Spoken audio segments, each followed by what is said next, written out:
DANICS was the service जिसको कि लोग अच्छी मानते हैं, क्योंकि ये एक ऐसी सर्विस है यूपीएससी के एग्जाम में जो आपको आईएएस में एलिवेट करती है। मुझे एक बार किसी मंत्री जी का फोन आया, बहुत सुसंस्कृत और बहुत अच्छे विचार रखने वाले मंत्री माने जाते थे। करप्शन कितना है इसका कोई पैमाना नहीं है। एजुकेशन में एक्चुअली हमारा खर्चा ही बहुत कम है, हम एजुकेशन को इन्वेस्टमेंट समझते ही नहीं है। Gulshan Kumar, remember the case, Gulshan Kumar के ब्रदर जो है, ये जो इनका नोएडा में फिल्म सिटी में मूवी है, तो वो भी उनका भी नाम आया था।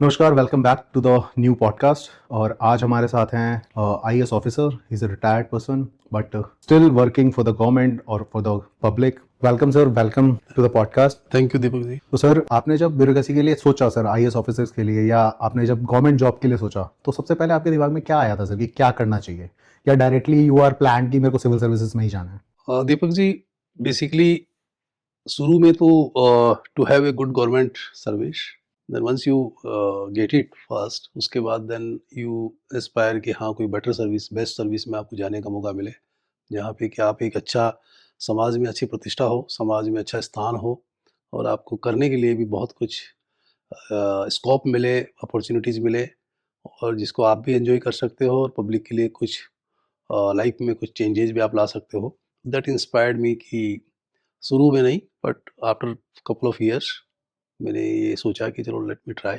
I get it, it will be the best. तो सर, स्टार्ट कहाँ से किया आपने?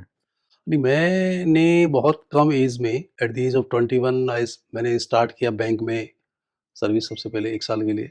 फिर मैंने जीआईसी की कंपनी है, ओरिएंटल इंश्योरेंस कंपनी, वहाँ उस टाइम पे डब्ल्यू की स्टार्ट होती थी ग्रुप ए सर्विस, उसको मैंने किया 4-5 साल। देन मीन टाइम फिर मैंने सपने पाले कि मुझे भी यूपीएससी ट्राई करना चाहिए, अगर कुछ सब कुछ हो सकता है तो मैं भी कोशिश पूरी करूँगा। तो उसके बाद मैंने 4-5 साल वहाँ नौकरी की, और उसके बाद यूपीएससी क्वालिफाई करके 91 एग्ज़ाम एंड 92 बैच दानिश में ज्वाइन किया। उसके बाद भी मैंने ट्राई किया, उसके बाद भी मेरा सिलेक्शन हुआ 1-2 सर्विसेज में। At the time proper service नहीं मिली आईएएस वाली, तो I remain in the Danish. I was basically served in the revenue department, which is primarily revenue department. We call it not because it generates revenue; it is a land revenue basically. Okay. It deals with the divisional land SDM, CDMs, deputy commissioners, which also involves with the disaster management, then all kind of district authorities, then working on the field. It's a unit which works. इसका structured unstructured work भी बहुत है, like आप pollution में लगेंगे और बहुत सारी चीज़ें जो कहीं बटी हुई नहीं है, वो because they are field authorities primarily, तो उनको वो काम मिलता रहता है, चाहे वो इलेक्शंस का हो, कुछ कैजुअलिटीज़ या एक्सीजेंसीज का हो। स्ट्रक्चर्ड वर्क भी बहुत सारा है उसमें, और अनस्ट्रक्चर्ड वर्क अगर आज डेवलप हो गया, उसके लिए कोई डिपार्टमेंट नहीं है, तो वो वहाँ आता रहता है, और वो उसका एक पोर्शन जो है फीचर है। then prison administration, then industries, education, these departments. Urban development department में my stint was 2 occasions, joint secretary, special secretary. तो सर, दानिश और ये आईएएस, क्या डिफरेंस क्या है सर दोनों में? एक्चुअली यूपीएससी जो एग्ज़ाम लेता है, उसमें बहुत सारी सिविल सर्विसेज का एक ग्रुप बना हुआ है। उसमें आप अपनी चॉइसेस भरते हैं, और अपनी मेरिट के हिसाब से और चॉइस के हिसाब से जहाँ आपकी रैंक होती है, वहाँ आपको अलॉटमेंट हो जाता है। तो basically Danish was the service जिसको कि लोग अच्छी मानते हैं, क्योंकि ये एक ऐसी सर्विस है यूपीएससी के एग्ज़ाम में जो आपको आईएएस में एलिवेट करती है। बाकी सर्विसेज वो अपने अलग अलग डिपार्टमेंट्स की है, like customs, income tax, defence estates, then we go to police, Indian foreign service, वो अपने अपने डिपार्टमेंट में ही रहते हैं। Okay. और उनकी सर्विस की अपनी हायरार्की है, पर ये दानिश सर्विस ऐसी है जो आपको आईएएस में एंटर करा देती है। हमारे टाइम पे तो हमने ज्वाइन किया तब थोड़ा टाइम लग रहा था, डिपेंड्स की वैकेंसीज कितनी है और बैच कितने बड़े आ गए, पर हम जो है काफ़ी फास्टर दानिश से आईएएस बन रहे हैं लोग, अराउंड 38-40 के आसपास। तो जल्दी से लोग आईएएस में एंटर कर लेते हैं, तो एक गुड अमाउंट ऑफ टाइम वो लोग आईएएस में आने के बाद भी व्यतीत करते हैं, और अच्छा सही जगह पे सीनियोरिटी पे गुड सीनियोरिटी अटेंड कर लेते हैं till the time of retirement. तो इसका सर कुछ क्राइटेरिया होगा कि दानिश में इतना टाइम करने के बाद ही आप आईएएस के लिए कर सकते हैं, या अपने आप ही होता है ये प्रोसेस, या आपको करना मिनिमम पड़ता सर्विस 8 साल की रिक्वायर्ड है। एक्चुअली दानिश को इन्होंने स्टेट पीसीएस के बराबर माना हुआ है for the purpose of induction into IAS. जैसे आप एक स्टेट की सर्विस में जाते हैं, जो वहाँ की पीसीएस होती है, प्रोविंशियल सिविल सर्विस, वहाँ पे उनके काडर में, सपोज गुजरात है, राजस्थान है, और कोई स्टेट है, तो वहाँ की सर्विसेज में वो उनके लोग इंटरेक्ट होते रहते हैं। उसी तरह से यूनियन टेरिटरीज जो हैं, वहाँ भी सिविल सर्विसेज का एक काडर आईएएस में, इसको हम एग्मूट काडर बोलते हैं या यूनियन टेरिटरीज काडर बोलते हैं, जिसमें कि सारे यूनियन टेरिटरीज, आज की डेट में तो जेएंडके भी शामिल है, लद्दाख भी शामिल है, पौंडीचेरी, अंडमान निकोबार, लक्षद्वीप, दमन एंड दीव, दादरा नगर हवेली, देन चंडीगढ़ और दिल्ली भी यूनियन टेरिटरी है टेक्निकल सेंस में, उस सेंस में। और इसके साथ तीन स्टेट मिलाए हुए हैं, एक मिजोरम, अरुणाचल और गोवा, 3 स्टेट और सारी यूनियन टेरिटरीज मिला करके काडर लो है, that is called broadly UT cadre. तो यहाँ पे जब इंडक्शन होता है तो उनकी सिविल सर्विसेज है, गोवा की, अरुणाचल की, मिजोरम की, बिकॉज वो स्टेट्स आर प्लेस्ड, लेकिन बाकी की नहीं है। तो बाकी की पौंडीचेरी सिविल सर्विस एक बनी हुई है, बाकी ये सिविल सर्विस वाले ही लोग इस काडर में इंडक्ट होते हैं। तो सर जैसे अगर वर्कलोड की हम बात करें तो सर डानिक्स के बाद आईएएस में आप जब आए तो वर्कलोड सर पहले ज़्यादा था या अभी आईएएस में आने के बाद बढ़ा? वर्कलोड हमेशा रहता है। जब आप ज्वाइन करते हो तो जनरली आप सब डिविजनल मजिस्ट्रेट से अपना काम स्टार्ट करते हो, और मल्टीफेरियस ड्यूटीज़ शुरू से ही रहती है। वर्कलोड हमेशा रहता है, चाहे आप दानिक्स में हो या आईएएस में हो। पूरी सर्विस में करने की गुंजाइश, स्कोप, एक्सपेंशन, डिवोशन, वो बराबर चाहिए होता है। दानिक्स का भी उतना ही चाहिए होता है, क्योंकि जो दानिक्स जब शुरू में आप लगते हो तो जनरली आप पब्लिक ऐसे डिपार्टमेंट्स में रहते हो जहाँ पब्लिक टच ज़्यादा है, क्योंकि आप डिलीवरी पॉइंट्स पे रहते हो शुरू में, चाहे सब डिविजनल मजिस्ट्रेट हो, टैक्सेशन हो, आपका एक्साइज है, इंडस्ट्रीज है, प्रिजन डिपार्टमेंट है। Sometimes you come in secretariat also, वहाँ पे थोड़ा कम हो जाता है, but most of the time you spend your time in the like deputation पे, आप एमसीडी में, डीडीए में, और समटाइम्स यू आर ट्रांसफर्ड, जैसे आई served in Daman and Diu, Dadra Nagar Haveli, पर लोग अंडमान भी जाते हैं, लक्षद्वीप भी जाते हैं, तो वहाँ पे आपको सभी काम, जो डिलीवरी पॉइंट है वो भी, और मिडिल लेवल का काम भी शुरू में ही करना पड़ता है, बिकॉज स्ट्रेंथ बहुत कम है, उतने लोग ऑफिसर्स होते नहीं है, पॉपुलेशन कम है। तो the demanding job is always demanding जब से आप दानिक्स में रहते हो, and it never decreases, it keeps increasing. Okay, तो सर जैसे आम पब्लिक की अगर हम बात करें तो यू नो कि सबको पता है कि सब ये अपना माइंडसेट रखते हैं कि आईएएस ऑफिसर है भाई, अच्छी लाइफ है, सब कुछ पर्क्स मिलते हैं, पैसे की टेंशन नहीं है। सर क्या कितना सच है सर? जो एक्चुअल जो इंटरनल है वो तो आप ही बता सकते हैं, क्योंकि 30 इयर्स की जॉब में, 30 इयर्स की लाइफ में आपने जो फेस किया है, जो प्रॉब्लम्स फेस किए हैं, जो मेंटल स्ट्रेस आपने फेस किया है। देखिए, अगर मैं इस चीज़ को 2 भागों में बांट के बताऊं कि पर्क्स और फैसिलिटीज़, ये तो बेसिक सिविल सर्विसेज में आपको बेसिक पर्क्स और फैसिलिटीज़ मिल जाती है, यानी आपको एक व्हीकल की कभी प्रॉब्लम नहीं होती, आपको घर की कोई प्रॉब्लम नहीं होती, और आपके अगर आपको असिस्टेंस और भी चाहिए, जो कि आप अकेले किसी काम में व्यस्त है, तो आपको असिस्टेंस देने के लिए कोई न कोई पैराफर्नालिया मिल जाता है, तो आपकी लाइफ तो स्मूथ बन जाती है with regard to your social responsibility और हाउस होल्ड रिस्पॉन्सिबिलिटीज़। वो कोई इस तरह की कमी महसूस नहीं होती। With regard to the other part कि इस तरह का जो लोग सोचते हैं कि सर्विस में बिल्कुल आराम ही आराम है, जब आप actually the nature of civil service is that it is mix of structured as well as unstructured portfolios. तो आपको काम करने का एक बेसिक फ्रेमवर्क मिलेगा भी, और 50% 40% depending, it will vary upon post to post, आपको ऐसा मिलेगा जो अनस्ट्रक्चर्ड होगा या आपको पता नहीं होगा कि वो कब डेवलप हो गया। So that kind of scenario will always have a bearing in your mind, and you always keep thinking कि अच्छा एक नई चीज़ आने वाली है या आ गई है, तो now we have to tackle it.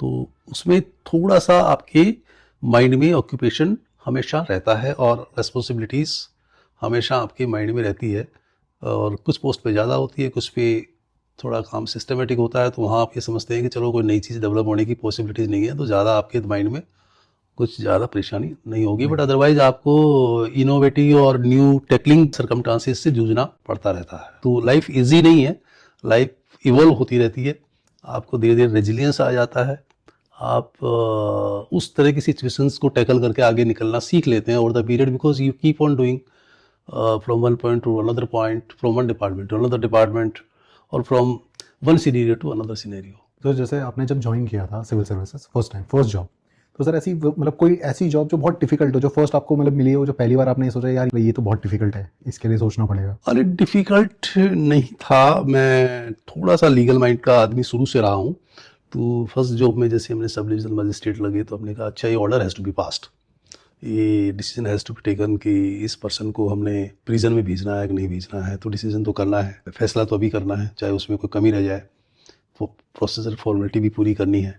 आपको डिफ़िकल्टीज़ तो नहीं थी, बट जहाँ आपको टाइम लिमिट रहती है कि जैसे कोई इलेक्शंस का काम है तो आज आपको आज का काम आज ही होना है, और आपको चाहे बेशक आप कहीं से कुछ समझ नहीं आ रहा हो या कुछ आपको कुछ क्लैरिटी ना हो तो ले लो, but you have to do it today itself, because कल दूसरा शेड्यूल है, ऑलरेडी शेड्यूल बना हुआ है।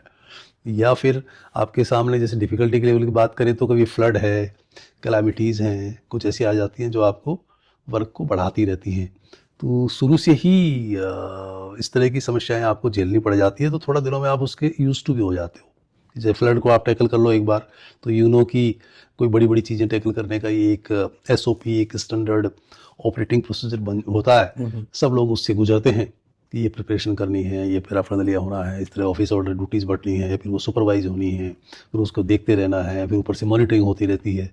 तो वो धीरे धीरे एक सेट सिस्टम ऑफ एडमिनिस्ट्रेशन और एडमिनिस्ट्रिंग द थिंग्स धीरे धीरे डेवलप हो जाता है। तो शुरू से ही ये एक चैलेंजेस जो हैं आपको शुरू से झेलने पड़ते हैं। इसमें हमें कोई बहुत ज़्यादा समय नहीं मिलेगा, एक्सेप्ट योर ट्रेनिंग पार्ट, इसमें कि आप बहुत अच्छे से वेलकम करे जाते हो, लोग जो अच्छा आपको ट्रीट करते हैं, they respect you because you are new entry. शुरू में पीरियड अच्छा रहता है बिकॉज पीपल वेलकम यू, अच्छा आपको ट्रीट भी करेंगे, वैल्यू भी देंगे, सिखाने की कोशिश भी करेंगे। They will advise you few good words, but when you go on the actual job you have to perform, because वहाँ पे कोई आपको साइड में कुछ बताने वाला नहीं मिलेगा कि आप ये कर लीजिए, वो कर लीजिए।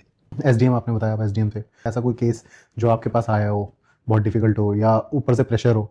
अली प्रेशर की तरह कोई नहीं आता है, एक्सपेक्टेशंस आती है, और एक्सपेक्टेशन जैसे एक जनरल आदमी की होती है वैसे पब्लिक रिप्रेजेंटेटिव्स की भी एक्सपेक्टेशंस होती है कि आप इस फैशन में या इस मैनर में इस काम को पूरा करें। बट हमेशा आपको जो सिस्टम दिया हुआ है या जिस सिस्टम में एक्सपेक्टेड है, जो रूल्स या एसओपी गवर्न होता है, उसी सिस्टम को भी ध्यान में रखना होता है। और उसी में यदि वो समावेश हो जाए कि पब्लिक रिप्रेजेंटेटिव की बात भी पूरी हो जाए, उनको भी सेटिस्फेक्शन हो जाए व्हाट ही वांट्स, और पब्लिक जो आती है वो भी हो जाए, रूल्स का पालन भी हो जाए, तो suppose to always strike the balance and make a good symmetric kind of thing in all three aspects. तो इस तरह की मुझे कभी कोई ऐसा महसूस नहीं हुआ, और अगर हुआ भी है वन से वाहिल, ठीक है, कभी आपको कोई नाराज कोई हुआ हो, उसकी समझ है, नाराज हुआ हो तो जो उनको अच्छा लगा होगा वो उन्होंने किया होगा, जो हमको जो बेस्ट कर सकते थे वो हमने किया, but it's part and parcel of life. Sir जैसे एडमिन वर्क में, एडमिनिस्ट्रेशन सर्विस के अंदर मोस्टली पब्लिक का मानना ये है कि पॉलिटिकल प्रेशर होता है, या पॉलिटिकली अपना काम ठीक से करने का या तरीके से, अपने तरीके से वो काम को करवाने का बहुत प्रेशर डाला जाता है। नहीं, ये तो है ही, क्योंकि इलेक्टेड गवर्नमेंट का मैंडेट होता है, वो भी कुछ सोचते हैं। उनके सोचने के दो तरीके हो सकते हैं, एक जो पब्लिक एक्सपेक्टेशंस है उसको धरातल पे उतारना है, एक जो उनके पास भी बहुत सारे लोग अप्रोच करते होंगे तो वो चाहते हैं कि उनकी जो इच्छाएं हैं या उनकी कुछ जो ज़रूरतें हैं या वो जो चाहते हैं वो पूरा हो जाए, तो सिस्टम में वो हमेशा ट्राई करते रहते हैं। लोग जैसा समझते हैं कि प्रेशर है, कभी कभार आपको ज़्यादा ब्लंटली, कभी कभार आपको अच्छे तरीके से पब्लिक रिप्रेजेंटेटिव्स या लोग बताते ही रहते हैं कि आप इसको इस तरह से कर दीजिए। तो ये उनकी ड्यूटी है, और ब्यूरोक्रेट्स की ड्यूटी है कि वो उसको पहले जज करें, और जज करने के बाद जो मुनासिब है, जो सस्टेन कर जाए, रूल्स की भी पालना हो जाए, और जो एक्सपेक्टेड आउटकम है वो भी आ जाए। तो मैं प्रेशर को इस तरह से नहीं मानूंगा, बिकॉज ये कभी नहीं है कि कोई आदमी हमेशा रॉन्ग काम के लिए आपको कहता रहेगा। आते हैं ओकेजन्स कि आपको कोई रूल्स में कवर नहीं हो रहा और आपको कोई कह रहा हो कि आप इसको कर दीजिए या कर देंगे तो बहुत अच्छा रहेगा, पर ब्यूरोक्रेसी में ये तो सीख ही जाते हैं कि कैसे डक करना है, कैसे उसका या तो उनको सबमिशन करना है या फिर पूरी कोशिश करनी है कि वो भी उनकी भी बात उनको समझ में आ जाए। आजकल पब्लिक रिप्रेजेंटेटिव इस बात को समझते हैं कि ये रूल्स में कवर नहीं हो रहा है, तो इनके लिए काफ़ी मुश्किल हो सकता है और प्रेसिडेंट गलत बन सकता है, तो वो लोग भी इस बात को जानते हैं। इसके बावजूद भी उनकी कुछ इच्छाएं होती है जो कभी कभी लोग दर्शाते रहते हैं, और आपको कहें ना कहें वो उस बात को माइंड में रखते भी हैं कि मेरी ये इच्छा पूरी नहीं हुई, बिकॉज इन्होंने उसमें जैसा मैं चाहता था वैसा नहीं हुआ।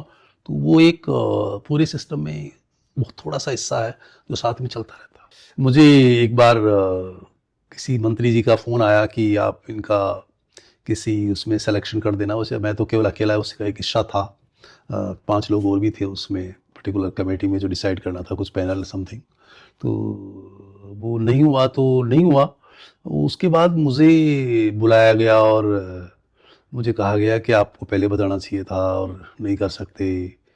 तो पर वो बहुत अच्छे तरीके से मुझे नहीं कहा गया, तो मुझे उस बात का हमेशा अफ़सोस है। और वो ऐसे आदमी के द्वारा कहा गया जो कि बहुत सुसंस्कृत और बहुत अच्छे विचार रखने वाले मंत्री माने जाते थे। तो और वो भी मुझे घर पे बुलाया गया, उससे पहले मुझे नहीं बुलाया गया। किस बात के लिए, क्या इशू डिस्कस होना है, बस वहाँ इतनी सी बात हुई। तो वो मुझे हमेशा एक मलाल रहेगा कि वो ये जानते हुए भी कि सिफारिश आपने करी, वो पूरी नहीं हुई या किसी वजह से मेरिट में नहीं होगी तो नहीं हुई तो नहीं हुई, इसके बावजूद आपको घर बुला करके ये कहना कि आपने पहले बताना चाहिए था, नहीं हो सकता तो नहीं हो सकता, या हम ये कर लेते वो कर लेते। तो वो एक हमेशा मेरे को याद रहने वाली कुछ घटनाएं हो जाती है कभी कभी। सर जैसे अच्छे ऑफिसर्स होते हैं जो अपने काम से काम रखते हैं और कभी सुनते नहीं हैं, कुछ पॉडकास्ट भी आए हैं और भी लोगों के, तो उन्होंने भी ऐसा कुछ बताया कि अगर आप किसी पॉलिटिशियन का कहा हुआ नहीं मानते हैं, उनका काम नहीं करते हैं, तो ट्रांसफ़र कर दिया जाता है। ट्रांसफ़र होते हैं एक्चुअली, जो जिनकी अथॉरिटी है, जिनको ऑफिसर्स ट्रांसफ़र करने का पावर है, वो सूटेबिलिटी तो देखते ही हैं कि कौन आदमी कहाँ सूट कर रहा होगा। तो उसमें उसके दो हिस्से हैं, एक उनका अपना कंफर्ट जोन हो, दूसरा वो डिलीवरेबल पॉइंट ऑफ व्यू से भी ठीक हो। तो जहाँ तक मैं समझ पाया हूँ कि जिनकी अथॉरिटी है और जो इस पूरे सिस्टम के जिम्मेदार हैं, वो दो एस्पेक्ट्स पे शायद डिसीजन करते हैं। एक कि कौन आदमी कंफर्टेबल रहेगा, जो हमें डिस्कम्फोर्ट नहीं देगा, चाहे वो टारगेट्स हों, चाहे वो सुनना हो, चाहे वो कॉन्फिडेंस जनरेट करने वाला व्यवहार कर रहा हो। दूसरा कि डिलीवरेबल्स भी हैं। तो उन दोनों के बीच में एक लोग दोनों फैक्टर्स डिटरमाइन करते हैं। और ये बात सही है कि अगर इन दोनों में से भी आप एक एस्पेक्ट पे भी कहीं कम पाए जाओगे, या तो आप बिल्कुल डिलीवरी नहीं कर रहे हो, या फिर आप उनको कॉन्फिडेंस नहीं हुआ है कि जैसे हम चाहते हैं वैसे वो शायद नहीं कर रहा है, चाहे वो डिलीवरेबल में हो, चाहे वो एडजस्टमेंट में हो, चाहे वो पॉलिसी मेकिंग में हो या एग्जीक्यूशन में हो। तो I think that is the reason. और सभी ब्यूरोक्रेसी वाले अपने, सब ब्यूरोक्रेट्स अपने अपने टाइम पे, कोई कम कोई ज़्यादा, इन सब एस्पेक्ट्स को फेस ज़रूर करता है कि उसका ट्रांसफ़र इसलिए नहीं हुआ कि अगले को कॉन्फिडेंस नहीं आ रहा कि ये आदमी मेरे लिए सब कुछ जैसा मैं चाहूँगा, मैं कन्वीनियंस उतनी शायद नहीं कर पाएगा, तो they will replace the person. और समटाइम्स अब ये तो नॉट मीन बड़े लेवल पे तो अभी खुद ट्रांसफरिंग अथॉरिटी शायद बहुत ज़्यादा में रहा नहीं, बट हो सकता है कि लोग जो है अपना अपना एक वो रखते हैं और वहाँ से भी इम्पेक्ट आता है, और ये बात सही भी है। तो सर जैसे हमारा जुडिशल सिस्टम है, उसकी भी हमने अभी लास्ट पॉडकास्ट में बात करी थी, तो वो एक हमारा बहुत इंपॉर्टेंट पिलर है। वैसे ही सर जैसे हमारा ये सिस्टम है, आईएएस ऑफिसर जो ब्यूरोक्रेट्स है, सर ये बहुत इंपॉर्टेंट पिलर है इंडिया के लिए। तो सर इसमें कितना करप्शन है सर? करप्शन कितना है इसका कोई पैमाना नहीं है, पर ये तो आम पब्लिक भी जानती है। Civil service actually IAS officer की सिविल सर्विस नहीं है, जो नीचे के रैंक से, चाहे आप क्लर्क से या पियोन से स्टार्ट होते हैं, जहां आपका इंटरेक्शन पब्लिक से शुरू होता है, वो एक सिस्टम के पार्ट है। और सिस्टम में करप्शन को सभी लोग एक्सेप्ट भी करते हैं। लोग उसकी डिग्री का अंदाज़ा लगाते रहते हैं कि कितना होगा कितना नहीं होगा। और वो चीज़ कोई पारदर्शी भी नहीं है जिसको के बारे में कोई एस्टिमेट या कुछ उसका मेजरमेंट का लोग कर सकें। बट ये बात सही है कि सिस्टम में करप्शन के कई कारण होते हैं।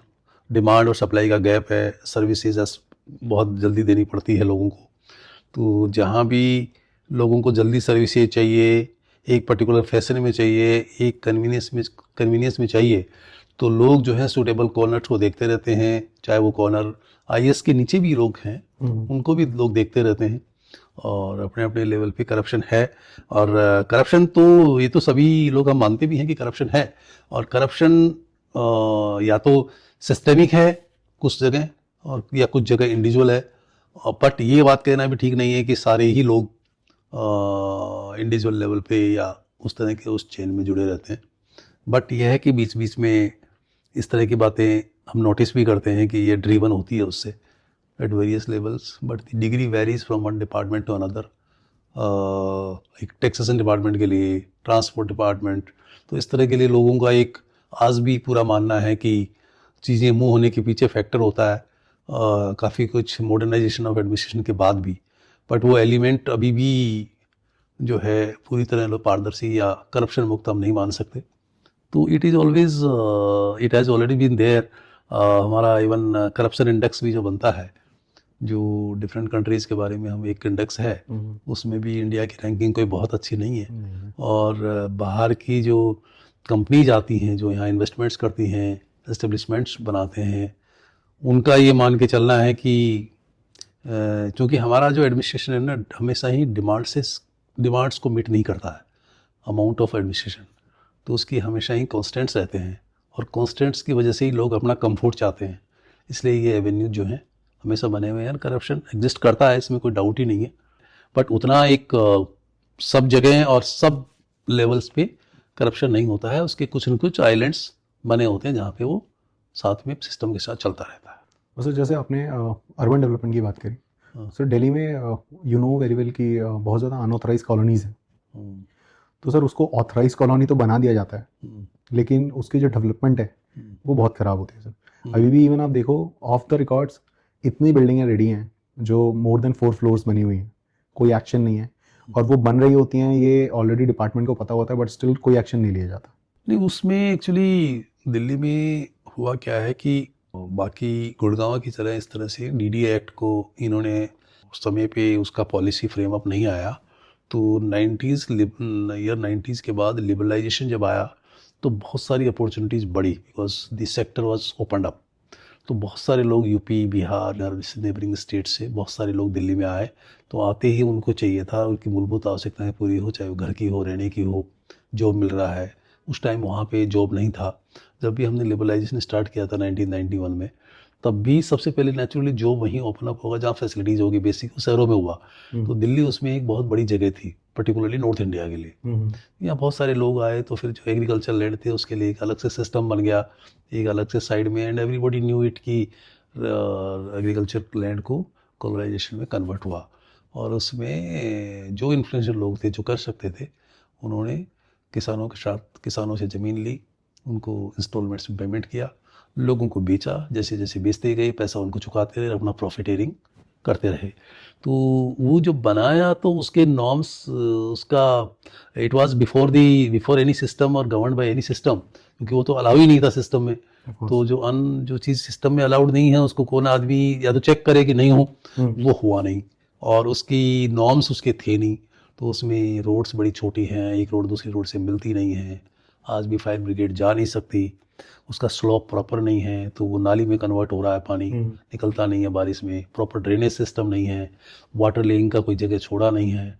तो वो जो 20 फीट, 15 फीट, 18 फीट, 12 फीट, उसमें अगर आप बना दोगे, बिल्डिंग सब इतनी बड़ी बन गई है, 3 फ्लोर, 4 फ्लोर, 5 फ्लोर, तो उसमें वो सिस्टम आज भी वहाँ पे चेकिंग नहीं होती है, वो उसका ठीक करा भी नहीं जा सकता, बिकॉज वो ऑलरेडी इतना कुछ बन चुका है कि आप उसको सिस्टम में डाल ही नहीं सकते हो, बिकॉज नॉर्म्स जो है वो कम से कम 9 मीटर रोड होनी चाहिए किसी भी उसके लिए, और वहाँ 9 मीटर है ही नहीं। तो उसमें आप कैसे, तो फायर ब्रिगेड जाएगा, कहाँ से उसमें नाली डलेगी, कहाँ उसमें लाइन बिछेगी, कहाँ सिविल लाइन जाएगा, और अगर जाएगा तो उसकी हालत क्या होगी, वो एवरीबॉडी कैन अंडरस्टैंड।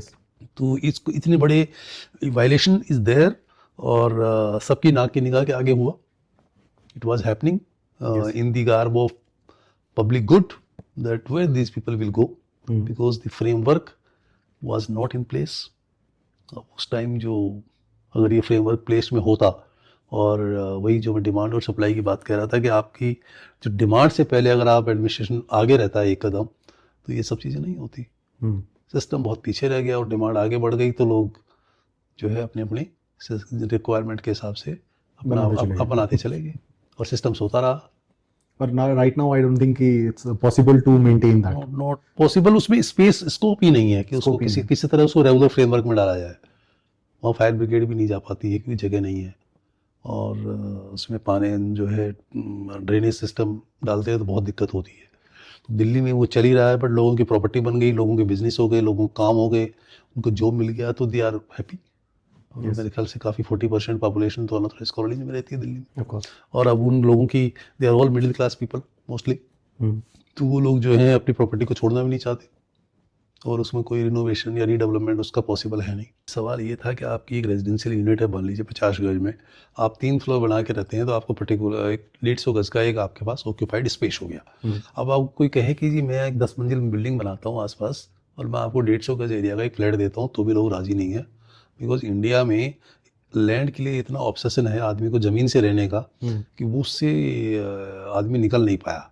उसको ये लग रहा है कि ये मेरी अपनी चीज़ है, मैं ये ज़मीन इसके 50 गज इसके नीचे मेरी है, उससे वो निकल नहीं पा रहा है। इसलिए तो हमारा जुग्गी क्लस्टर भी जो इन लोगों को मकान गवर्नमेंट देना चाह रही थी, वो लोग वहाँ से उसको छोड़ के जा नहीं रहे हैं। वो जो जगह मिली उसको भी ऑक्यूपाई कर ली, इसको भी ऑक्यूपाई करना रहना चाहते हैं।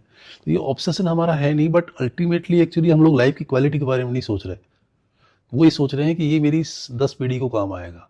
उनको ये सोच में नहीं डेवलप हुआ है पर्टिकुलरली मिडिल क्लास की, कि आप 10 पीढ़ी का बात तो बाद में सोचिए, पहले इस पीढ़ी को ठीक कर लीजिए, वो अगले वाली पीढ़ी को अपने आप ठीक कर लेगा। Right sir.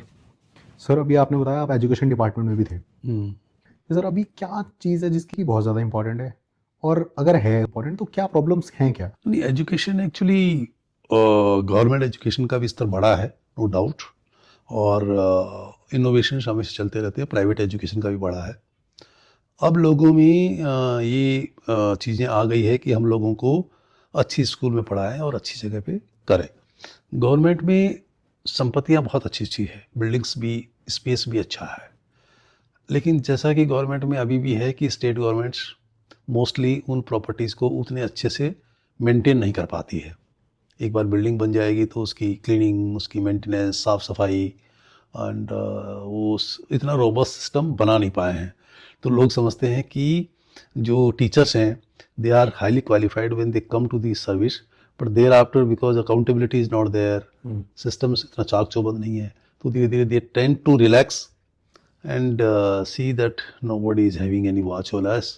Let us do what we are doing, what we can do, which is very very easy. तो वो जो गवर्नमेंट सिस्टम में जो इम्प्रूवमेंट हो रहा है वो उतना नहीं हो पा रहा है दिखने में जितना कि प्राइवेट सेक्टर में इम्प्रूवमेंट दिख रहा है, और लोग चमक दमक की तरफ भागते हैं। And I have seen from hinterland कि लोग अब जो है गांव से अपना 15-20 किलोमीटर दूर भी पब्लिक स्कूल्स के लिए बच्चों को बसों में या किसी भी साधन में भेजते हैं, और कुछ परसेंटेज लोग पब्लिक स्कूल्स में वहाँ भी भेजने। तो गांव के स्कूल्स में नंबर ऑफ चिल्ड्रन जो है बढ़ नहीं पा रहे हैं, या वो पढ़ पा रहे हैं जो कि बिल्कुल उस पोजीशन में नहीं है।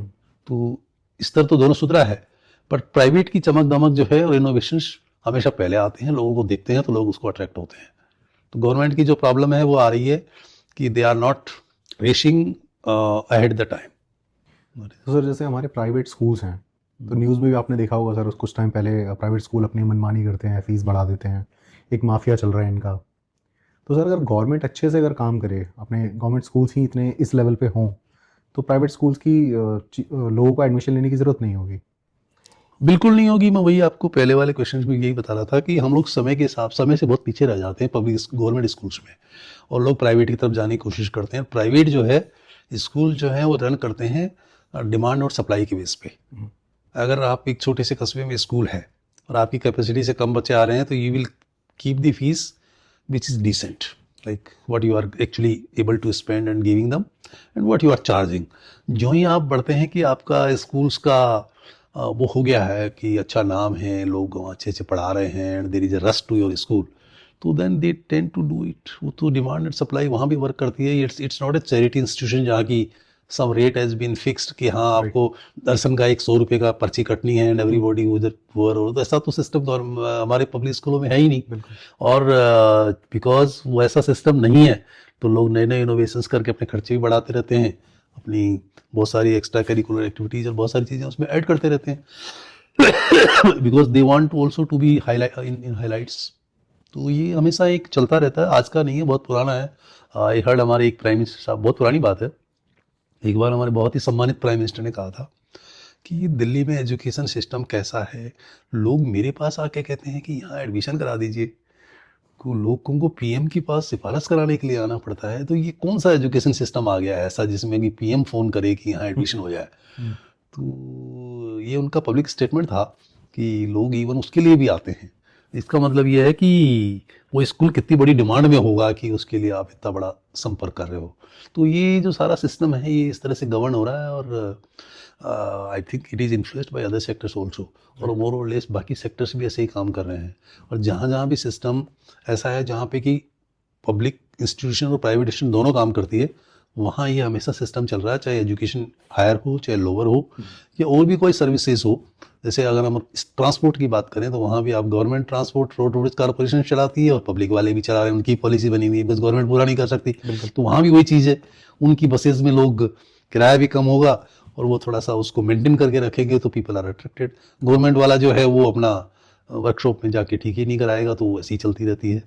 तो it is always the problem in the sectors where both are working. अगर मोनोपोली है, लाइक इट्स अ ट्रेन, और ट्रेन भी हालांकि कुछ जगह इन्होंने लीज आउट करी है सुना है, बट उसमें 99% तो अभी स्टेट रन है, तो उसमें कोई कंपैरिजन का कोई हमारे पास मौका ही नहीं है। अगर वहां भी हो कोई भी सर्विस आप दोनों प्रोवाइड करेंगे, यदि state plus non state actor, तो वहाँ ये हमेशा चलेगा, चाहे वो एजुकेशन हो चाहे कोई और भी हो। सर वैसे क्या चेंजेस अभी रिक्वायरमेंट है जिसको करने से शायद इम्प्रूवमेंट हो, क्या करना चाहिए चेंज गवर्नमेंट को? एजुकेशन टॉकिंग अबाउट एजुकेशन में एक्चुअली हमारा खर्चा ही बहुत कम है। हम एजुकेशन को इन्वेस्टमेंट समझते ही नहीं है। हम समझते हैं, हमारी स्टेट गवर्नमेंट्स जो हैं वो ये समझती हैं कि लोगों को खुश करने के लिए क्या बनाओ, उनके गाँव के आगे बोर्ड लगा दो, उनकी रोड अच्छी बना दो, ये बना दो। वो एजुकेशन पे इन्वेस्टमेंट समझते ही नहीं है, और एजुकेशन पे हमारा खर्चा भी बहुत कम है। As a state GDP as well as national GDP, the percentage which we spend on education is very very less. लेकिन इसमें ये देखना चाहिए कि अगर आप इस पर आज ज़्यादा खर्चा करोगे तो लोग खुद काबिल होंगे, तो हमारे लिए एक बहुत बड़ी फोर्स बनेगी जो कि हमें कम्पिटिटिव बना सकती है वर्ल्ड ओवर। तो उस पर हम लोग को खर्चा भी बढ़ाना चाहिए। और जो प्राइवेट प्लेयर्स हैं उनके लिए वेल डिफाइंड रेगुलेटेड पॉलिसी से ही आप उनको कर सकते हो, क्योंकि जो मैं पहले जो एलिमेंट्स बता रहा था वो साथ साथ चलेंगे ही चलेंगे। तो यू कैन ऑलवेज मिनिमाइज कि वो लोग मनमानी ना करें, डिस्क्रिमिनेशन ना करें, सही लोगों को दे। अच्छी पॉलिसीज़ भी हैं, जैसे दिल्ली गवर्नमेंट में है कि आप जो EWS के लोग हैं उनको आप फीस गवर्नमेंट देगी उन स्कूल्स में, क्योंकि वो तो फीस के बिना काम करेंगे नहीं, उनका होगा नहीं। तो उसको इस तरह से नई सिस्टम से ही प्राइवेट एक्टर्स को आप थोड़ा सा उसमें रख सकते हैं कि वो अच्छा क्वालिटी एजुकेशन दें। और गवर्नमेंट में अगर एजुकेशन हम सुधारते हैं स्तर, एक्चुअली सारा जो सिस्टम आता है वो आता है डिवोशन का, right from small to big devotion आना चाहिए, तब जाके आप उसको कॉम्पिटिटिव बना सकते हो। Otherwise if I tell you an example, बच्चों को ट्यूशन पढ़ानी होती है सीनियर ऑफिसर्स को, तो गवर्नमेंट का टीचर देखेंगे, they will never go to a teacher which is teaching in the private school. और जब उनको भेजना होगा तो प्राइवेट में भेजेंगे, क्योंकि वहाँ वो सारा चमक धमक सब कुछ है, बोलना भी अच्छा है, एक्सपोजर भी अच्छा है। लेकिन जब उनको कोर चीज़ सिखानी है सब्जेक्ट, तो वो टीचर वहाँ से ढूंढेंगे जो कि गवर्नमेंट वाला हो, कुछ प्राइवेट भी हो सकते हैं, बट मोस्टली ये टेंडेंसी देखी गई है कि गवर्नमेंट स्कूल का कोई बेस्ट टैलेंटेड टीचर हो जो बच्चे को ट्यूशन पढ़ा दे। You might have heard in science subjects जो कंपटीशन के लिए तैयार करता है, उसके लिए। तो सिस्टम गवर्नमेंट में सिस्टम बहुत अच्छा है, ओनली थिंग कि उसकी एफिकेसी बढ़ाने की जरूरत है। और एफिकेसी तो डिवोशन से ही आ सकती है, क्योंकि सैलरीज भी बहुत अच्छी हैं एजुकेशन में, दे आर हाईली पेड। अब डिवोशन लाने का क्या इनोवेटिव मेथड्स हो सकते हैं कि लोग डिवोशन करें। आई हैव सीन यूनिवर्सिटीज़ जहाँ पे बहुत साल तक भर्तियाँ नहीं होती है। अगर हम बात करें तो शायद दिल्ली यूनिवर्सिटी में भी 10-12 साल भर्ती नहीं हुई थी रेगुलर, और बाकी स्टेट गवर्नमेंट्स में तो कहना ही क्या है, हर साल ही चल रहा होता है। वहाँ कुछ न कुछ इस कॉलेज के यूनिवर्सिटी में यूनिवर्सिटी के पर्पस के बारे में, एजुकेशन के अलावा बाकी सब कुछ सोचा जा रहा है। बिल्कुल, उस एजुकेशन को पर्पस को छोड़ दो, वो तो कोई स्थान नहीं रखता, बाकी सारे पर्पजेस या उनकी जो प्लेयर्स का जो अपना अपना वो है वो वहाँ प्ले कर रहा होता है। वो तो हम सब लोग जानते ही हैं, ना बोलने से कोई फायदा नहीं है। स्टेट यूनिवर्सिटीज़ में, सब जगह एजुकेशन इंस्टीट्यूशंस में ये पीछे हो जाता है, तो फिर क्वालिटी हमारी कम हो जाती है। तो ये सिस्टमिक चीज़ें हैं जो हमें थोड़ी बेटर बना सकती है। बट सर इसमें एक जैसे केंद्रीय विद्यालय हैं उनका और जो गवर्नमेंट स्कूल्स हैं, जो नॉर्मल स्टेट गवर्नमेंट स्कूल्स हैं, सेंट्रल गवर्नमेंट स्कूल्स हैं, इसमें केंद्रीय विद्यालय का जो स्ट्रक्चर है पूरा वो बिल्कुल अलग है, और जो गवर्नमेंट स्कूल्स हैं, नॉर्मल जो अलग स्कूल्स हैं, उन सब का अलग है बिल्कुल ही। बट सर केंद्रीय विद्यालय जो है वो प्राइवेट स्कूल्स को टक्कर देने लायक होता है। और जो बाकी के हैं सर, दोनों both are government schools, one is run by central government, one is run by state government.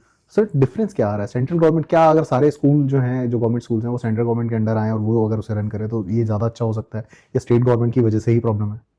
State governments priority attach नहीं करती है, और सेंट्रल गवर्नमेंट के केंद्रीय विद्यालयों का एक सेट पैटर्न है कि आपको इतना पैसा मिलना है, ये स्टैंडर्ड आपको मेंटेन करना है। इट्स लाइक एम्स के लिए जैसे हम करते हैं कि हॉस्पिटल का एक मिनिमम स्टैंडर्ड आपको मेंटेन करना है। सेकेंडली, उनकी जो टीचर्स होते हैं ना, mostly they are also not from local this thing. So once you move from one place to another to teach, like in government service, then mostly you tend to be devoting more rather than you are a local person. Not always true, but sometimes in the hinterland 20-30 kilometre में posting करा के उसके बाद the teacher is found to be doing everything other than his core job. Sir अभी जैसे आप jail सुप्रेंट भी रहे हैं, जी, तो सर कुछ ऐसा कोई केस आप जिसमें कोई ऐसा कोई आया हो, पॉलिटिकल प्रेशर हो या चाहे पैसा हो, क्या अंदर ट्रीटमेंट अलग होता है?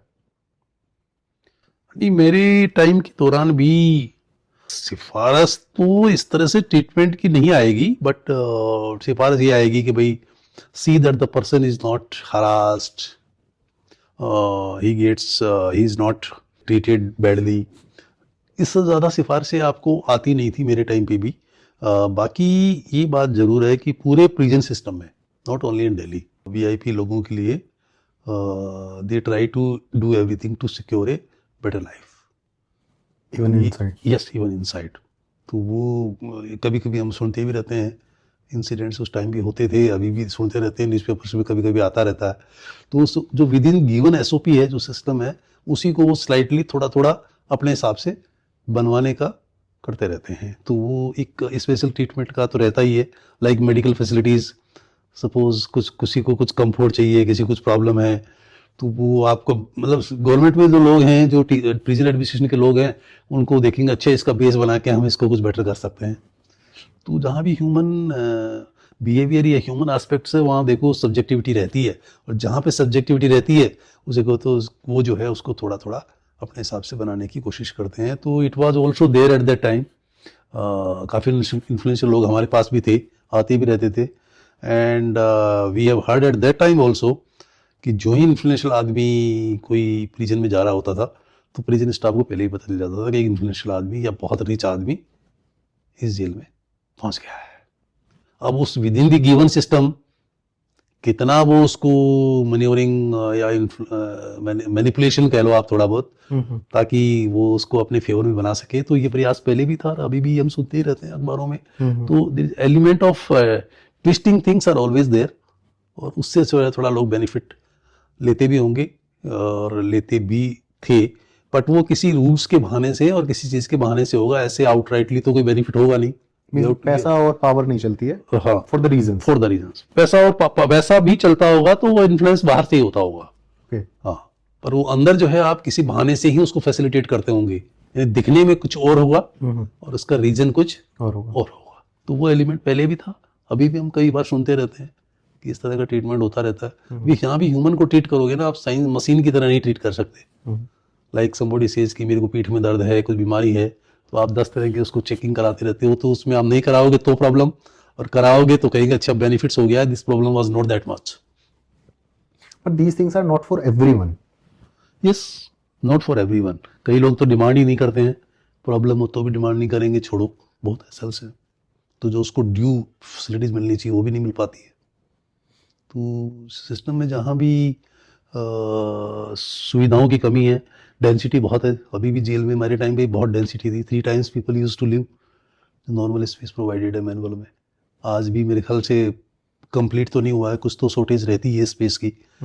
जहाँ भी शॉर्टेज डेवलप होगी सिस्टम में, people will try to make it कि मेरे को बेटर प्लेस या औरों से थोड़ा ज़्यादा मिल जाए। तो that always works in jail also.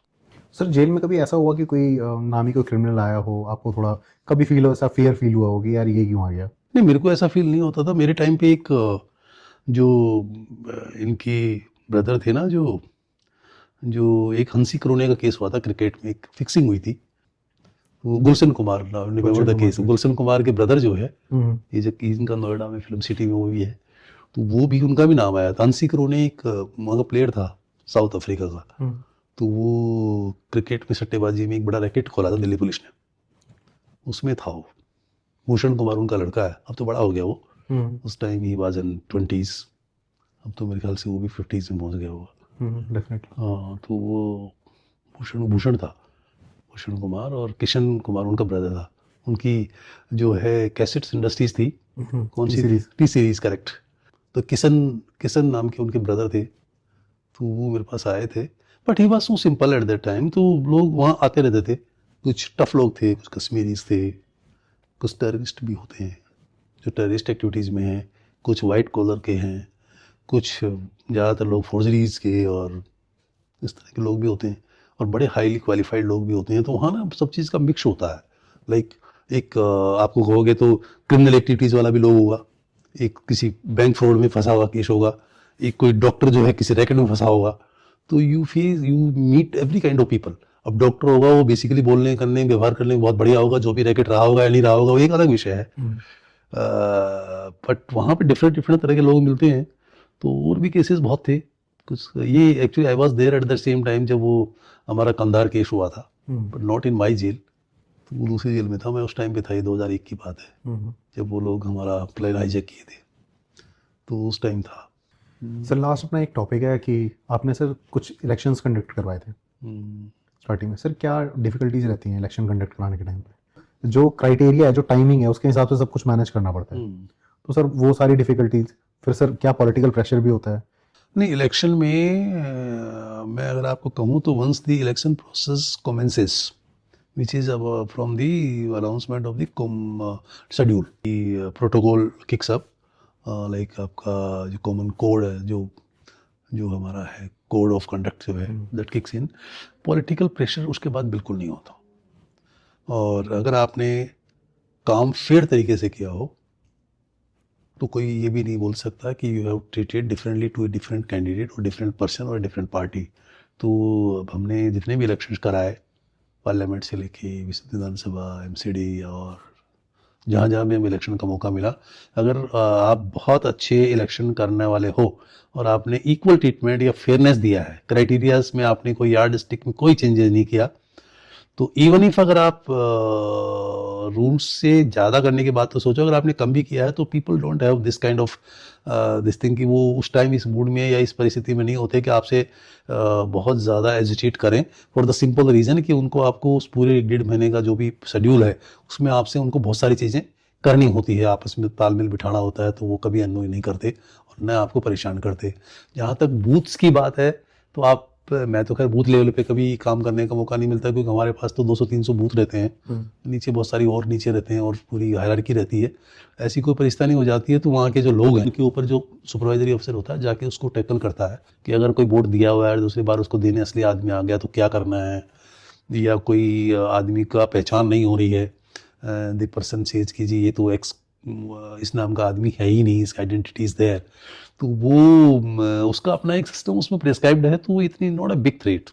इक्की दुक्की वोट के लिए इस तरह की कोई, आई डोंट थिंक पॉलिटिकल पार्टी ये करती हुई होगी 2-4 वोट के लिए, अनलेस कोई मास लेवल पे करता हो, विच आई हैव नेवर एनकाउंटर्ड कि मास लेवल पे कोई इस तरह का इन्फ्लुएंस डालने की किसी ने कोशिश करी हो। इस तरह का सिस्टम मैंने दिल्ली मोस्टली इलेक्शन करा है, तो मैंने अभी कभी वैसा महसूस नहीं किया कि बहुत ज़्यादा कोई पॉलिटिकली किसी ने कुछ किया हो। हाँ, ये ज़रूर है कि वो लोग अपना अपना मोटिवेशन करते रहते हैं बाहर कि अपने अपने सपोर्टर्स जो हैं, प्रोबेबल सपोर्टर्स, वो ज़्यादा से ज़्यादा संख्या में जाएं, और जो सपोर्टर्स प्रोबेबल नॉन सपोर्टर्स हैं वो रोकने की कोशिश तो वो नहीं करेंगे, पर वो उनके लिए कहेंगे सर ये देखिए, आप इनको देखिए, चेक करिए, ये ठीक नहीं कर रहे हैं। और अपने आदमी के लिए कभी ये नहीं बोलेंगे कि ये ठीक नहीं कर रहे हैं, उनको तो दे विल मोटिवेट, वो तो आपने अपना विजिल रखना ही होता है। But I don't think there is a pressure by any party candidate और एनीबॉडी जिसने कि इलेक्शन प्रोसेस के दौरान कोई बहुत ज़्यादा मैनिपुलेशन करने के लिए प्रेशर क्रिएट किया हो। Sir how powerful is the person जो is conducting the election, like the officer? क्या अगर कुछ प्रॉब्लमेटिक दिखता है तो इलेक्शन कैंसिल किया जा सकता है? मतलब क्या वो ऑफिसर इलेक्शन दोबारा कंडक्ट करवाने के लिए बोल सकता है, या वो पर्टिकुलर बूथ को कैंसिल कर सकता है? नहीं, उसमें क्या है, उसके भी क्राइटेरियाज हैं। एक्चुअली इलेक्शन एक ऐसा सब्जेक्ट है जिसकी हर चीज़ के बारे में कोडिफाइड है। जैसे मैं ऑब्जर्वर भी रहा हूँ, नॉट ओनली इलेक्शन कराने के ऊपर एक ऑब्जर्विंग होता है, मैंने 2019 में ऑब्जर्वर का काम किया था आंध्र प्रदेश में। तो वहाँ पे एक अगर कोई ऐसी कैंसिल कराने की बात हो तो उसके ऑलरेडी उन्होंने पैरामीटर्स दिए हुए हैं। मान लीजिए आपकी मशीन पूरे दिन नहीं चली, आपका साइजेबल अमाउंट डे वेस्ट हो गया, लोग वोट ही नहीं कर पाए, कोई ऐसी बात हो गई, तो उसके भी क्राइटेरिया दिए हुए हैं कि आप कब री इलेक्शन करवाएंगे। कैंसिल मीन्स री इलेक्शन, कैंसिल तो होते नहीं है इलेक्शन। यस, कि अगर हम 2-5 पोलिंग स्टेशनों में मान लो ऐसा कुछ हो गया हो जहाँ पे मशीन ही नहीं चली हो, तो आपको फेयर अमाउंट मौका ही नहीं मिला, तो आप एक रिपोर्ट देंगे और आप एक ऑब्जर्वर से पूछेंगे कि भाई इसमें हमारे 5 पोलिंग स्टेशन है 300 में से, तो एक उसमें से 5 में दोबारा कराना है, तो उसकी रिपोर्ट को एक्सेप्ट कर दिया जाएगा और उसमें 5 में 2-3 दिन बाद फिर पोलिंग रख ली जाएगी सेम आदमी के लिए। तो वो जो जनरली जो नेक्स्ट डेट रखी जाती है उस हिसाब से रखी जाती है कि वो रिजल्ट वाला दिन में 3-4 दिन का गैप होता है, तो आप जनरली सेकंड डे या नेक्स्ट डे इलेक्शन करा लेते हैं, तो वो उसमें इंक्लूड हो जाता है। पर उस पर्टिकुलर एरिया के लोग दोबारा से वोट करने आते हैं, क्योंकि वो उनके साथ डबल एक देना पड़ता है उनको टाइम। बाकी कैंसिल करने का इलेक्शंस में आपको डिसीजन लेने पड़ते हैं। आपका नॉमिनेशन कैंसिल करना, कि यस, नॉमिनेशन कैंसिल करने में आपकी यूआर क्वासी जुडिशियल वर्क, और आपने नॉमिनेशन अगर मान लो किसी का कैंसिल करना ही पड़ गया, मान लीजिए उसने कोई ऐसी इनहेरेंट उसमें कमी है कि वो आपको he has not completed at that amounts, उसमें लिखा रहता है कि आप कब कैंसिल कर सकते हो, तो वो भी अगर आपने कर दिया तो वो एक क्वासी जुडिशियल वर्क है और उसका भी कोई रेमेडी नहीं है। Only election petition which is filed after the declaration of result within 30 days to a nominated court. जो अभी जो नए बच्चे हैं जो आईएएस के लिए प्रिपेयर कर रहे हैं, सर उनके लिए क्या आप एक सलाह देना चाहेंगे? देखिए, अभी भी ऑल्दो इतने सारे एरियाज ओपन अप हो गए हैं which are highly rewarding in terms of at least in terms of money perks, but despite that the craze and prestige attached with the service is always there, and I think अभी भी बहुत सारे जो हैं, मैं ये तो नहीं कहूँगा 100% बेस्ट टैलेंट यहाँ अप्लाई करेगा, बहुत लोग नहीं भी करते हैं, बट अभी भी लोग आते हैं। तो लोगों को पर्टिकुलरली जो मिडिल लोअर मिडिल इस क्लास के लोग तो अभी भी बहुत अट्रैक्टेड सर्विस की तरफ हैं, और आने के बाद उनको करना भी चाहिए, क्योंकि ये सर्विस ऐसी है जो आपको बहुत अच्छी गति से आपका पेडेस्टल जो है वो ऊंचा करती है in terms of enjoying the service delivery, prestige attached to space you get to work and opportunities you get to know, interact and other exposure. So people should try. और बाकी यह है कि challenges are not less. आने वाले time पे challenges तो बढ़ भी रहे हैं, challenges तो बढ़ेंगे, लेकिन ये सर्विस फिर भी आपको प्रैक्टिस ले करती है कि आपको अपनी प्रेस्टीज को और अपनी जगह को बढ़ाने का एक बहुत अच्छा, जल्दी से ऊपर प्रेस्टीज करने का और परफॉर्मेंस देने का, विजिबल होने का, और ये सब अच्छा अपॉर्चुनिटी है। तो लोगों को अभी भी तैयारी करनी चाहिए, बट ये कहना कि this is the only place to do this will be incorrect. और कई जगह ऐसी है जहाँ पे आप अपना नाम और स्थान और डिलीवरी जो है और भी क्रिएट कर सकते हो, तो बहुत सारे एरियाज है, but this is also one of the, और लोगों को तो इसकी कोशिश पूरी करनी चाहिए। मिडिल क्लास को ये स्टिल जो है आपके लिए बहुत अच्छा सेटिस्फैक्शन देती है, हालांकि चैलेंजेस जो है कम नहीं हो रहे हैं, बढ़ ही रहे हैं। It's good sir, thank you so much, hopefully next time फिर मिलेंगे। Thank you so much, I also enjoyed it thoroughly. Thank you so much sir. Thank you, thank you, thank you.